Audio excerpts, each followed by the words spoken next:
Bonjour, Vanessa Fitoussi, avocat au barreau de Paris, spécialisée en droit pénal routier, droit du permis de conduire, code de la route. Je vais vous expliquer comment réagir lorsqu'on se fait verbaliser pour usage d'un téléphone portable au volant. L'usage du téléphone portable au volant est formellement interdite. En réalité, il existe même une infraction spécifique dans le code de la route pour l'usage du téléphone portable.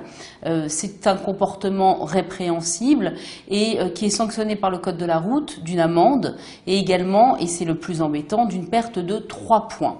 La question qui est traditionnellement posée est de savoir qu'est-ce qui est sanctionné exactement. Est-ce le fait de téléphoner, le fait de tenir son portable entre les mains, de regarder ses SMS, de passer l'appel, de numéroter? En réalité, la jurisprudence est assez sévère et globale. Le simple fait de ne pas avoir les deux mains sur le volant et d'avoir le téléphone et de faire une manipulation qui est une manipulation considérée comme dangereuse entrera dans le champ d'application de l'infraction d'usage du téléphone portable au volant. Par contre, est autorisé le kit main libre, c'est-à-dire les oreillettes, tout système de connexion Bluetooth. Ce n'est pas interdit de parler au téléphone, ce qui est interdit, c'est d'avoir le téléphone dans la main. Donc, on va bien au-delà du comportement de défaut de maîtrise, qui est, lui, une infraction spécifique prévue par le code de la route, mais qui n'entraîne pas de perte de points.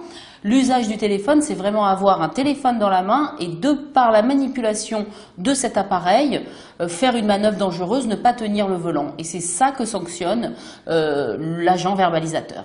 La première réaction, d'une part, si on estime qu'on venait de terminer sa conversation ou qu'il y a des éléments de contestation qui peuvent être utiles ou si on est en danger sur les pertes de points sur son permis de conduire, c'est de ne pas reconnaître les faits.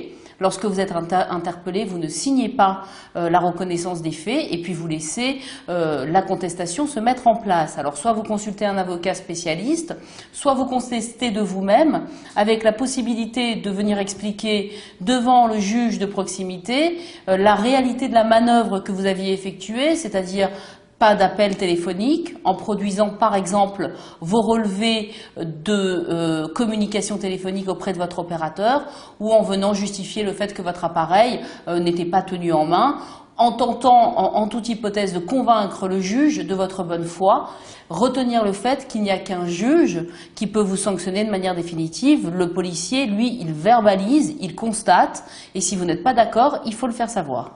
En conclusion, sur le portable au volant, c'est une infraction qui coûte cher. Depuis peu, depuis janvier 2012, elle coûte 3 points.